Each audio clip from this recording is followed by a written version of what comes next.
ఇప్పుడు మనము గ్రామాలు అంటే మనం పట్టణాలను తీసుకున్నట్టయితే పట్టణాలలో all buildings are concrete buildings ఉంటాయి.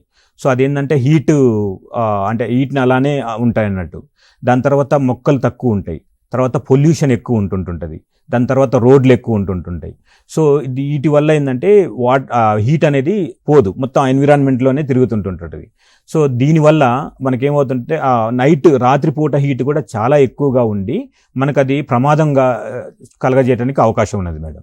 మనం అదే గ్రామాలు తీసుకున్నట్టయితే మనకు గ్రామాలలో చెట్లు కొంత అవకాశం ఉంది, తర్వాత కొంచెం స్పేస్ ఇళ్ళకు మధ్యన స్పేస్ ఎక్కువ ఉండి గాలి వీచడానికి అవకాశం ఉంది. కానీ గ్రామాలలో థ్రెట్ ఏంటంటే రైతులు వ్యవసాయ భూముల కాడికి దూరంగా వెళ్ళినప్పుడు అక్కడ ఎండకి ఎక్స్పోజ్ అయ్యి ఇబ్బంది కావడానికి అవకాశం ఉంటుంది.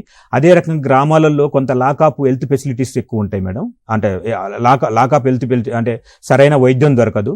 అదే రకంగా మనకేంటంటే గ్రామాలలో వాటర్ కూడా అంటే కొంత కొరత ఉంటుంది. అంటే మనం ఇప్పుడు బాయిల్లో దూరం వెళ్ళినప్పుడు అక్కడ వాటర్ అనేది సరిగా ఉండకపోవటం వల్ల ఈ గ్రామాలలో పీపుల్ కూడా కొంతవరకు ఈ స్ట్రోక్కి ఎఫెక్ట్ కావడానికి అవకాశం ఉంటుంది.